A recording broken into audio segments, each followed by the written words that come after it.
ajaran Yesus umur 13 tahun sampai 29 tahun itu kan dalam Bible kisahnya hanya sampai 12 tahun dan muncul lagi saat usia 30 tahun. Ya, Ya, dalam segang 17 tahun lah ajaran Yesus itu kemana gitu. Yesus itu kemana gitu ya? Ya gitu ya. Ya, ya kalau kamu memahami dengan perspektif orang Indonesia, kamu nggak akan ngerti. Tapi kalau kamu memahami itu dari perspektif orang Yahudi, itu sangat lengkap. Kenapa? Yang pertama, kenapa Yesus muncul pada usia 8 hari? Karena usia 8 hari, Yesus itu harus disunat dalam tradisi Yahudi dan diserahkan kepada Mohel, yaitu Simeon di Bait Suci. Ya. Kemudian pada usia 12 tahun, dia itu harus mengikuti usia Midrash. Ya, Misfot. Maaf, bukan Midrash, Misfot. Di mana Yesus itu melakukan bar miswah, di mana dia akan naik melakukan aliyah ke sinagoga untuk menerima hukum Taurat. Yesus dimunculkan kembali pada usia 12 tahun, ya. Kemudian Yesus dimunculkan pada usia 30 tahun. Karena seorang dalam tradisi Yahudi, pada usia 30 tahun orang baru bisa mengajar. Lalu dari 12 sampai 30 tahun kemana Yesus ini? Nah, itu bisa kita telusuri dari tradisi Yahudi. Yang pertama, Yesus itu mengikuti pendidikan keimamatan Taurat di dalam dua rumah Taurat yang didirikan oleh Rabban Hillel, yang diturunkan kepada Rabban Gamaliel yang adalah rabi dan gurunya Rasul Paulus, yang disebut dengan Beit of Hillel yang bekerja sama dengan Beit of Shammai. Ya, itu dari tahun 50 sebelum Masehi sampai di zaman Kristus. Nah, Yesus melakukan itu selama 10 tahun. Mulai dari imam kecil, imam pendamping sampai imam kepala. Dia melakukan pendidikan itu. Nah, apa buktinya bahwa ia melakukan itu? Yang pertama, Yesus dipanggil sebagai rabi.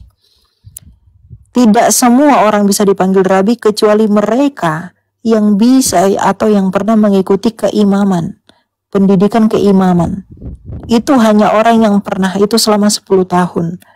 Ya. Jadi Yesus itu selama 10 tahun sejak usia 20 tahun, dia mengikuti pendidikan keimaman di dalam tradisi Yahudi. Di dalam mana? Beit of Shammai dan juga Beit of Hillel yang sudah eksis sejak tahun ke-50 sebelum Masehi.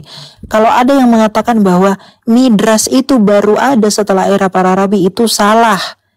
Ya, Rabi Gamaliel, seorang rabi terkenal, itu merupakan cucunya dari Rabi Hillel yang mendirikan Beit of Hillel yang bekerja sama dengan Beit of Shammai.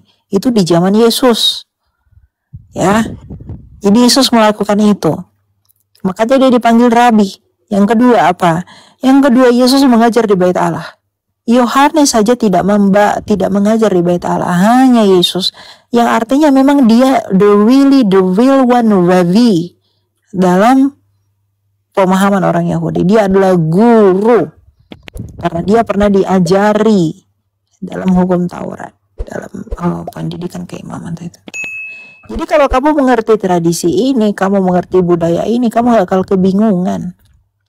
Ya, jadi yang bilang Yesus lari ke India lah, lari ke Spanyol lah, ke bla bla, itu omong kosong. Semua ada datanya kalau kita melacak dari tradisi keyahudian. Nggak mungkin orang Yahudi sekonyong-konyong manggil Yesus itu rabi kalau dia tidak pernah mengikuti pendidikan keimamatan. Rasul Paulus itu dari Tarsus dipanggil rabi karena dia pernah mengikuti itu. Orang tuanya dari Giskala. Itu orang-orang berpendidikan semua itu. Ya, itu bro. Jadi perlu mempelajari latar belakang Alkitab dan juga penulisannya, karena kitab suci kami itu bukan kitab suci yang gedebuk dari langit, tapi itu didukung oleh latar belakang sejarah. Bagaimana kita mengonfirmasi isinya itu dengan apa? Dengan budaya, gitu ya. Ya, kalau ini berarti selama 17 tahun itu nggak ada sistem ketuhanan gitu. Loh, keilahian umur 12 tahun aja Yesus berdebat dengan orang-orang Farisi di Bait Allah kok. Dan mereka tercengang-cengang melihat Yesus. 12 tahun loh Yesus berdebat dengan orang-orang ahli di Bait Allah. 12 tahun loh itu dia. Semua orang tercengang melihat dia. Betul nggak? Ya. Jadi keilahiannya tidak pernah terpisahkan di dalam satu pribadi Kristus sejak dia dilahirkan. Jadi kamu jangan ada terpisah sistem lah apalah. Nggak ada ketuhanan di sistem. Apa itu? Disistematisasi. Gitu ya. Nah, kalau dia Tuhan kok sekolah, dia sekolah bukan karena dia nggak tahu apa-apa, tapi semata-mata agar dia tunduk dan taat kepada hukum Taurat,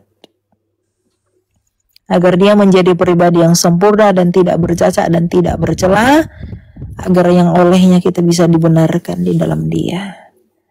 Gitu. Oke, gitu ya bro ya. Oke, Bang. Oke, ya udah. Ada lagi yang mau kamu tanyakan?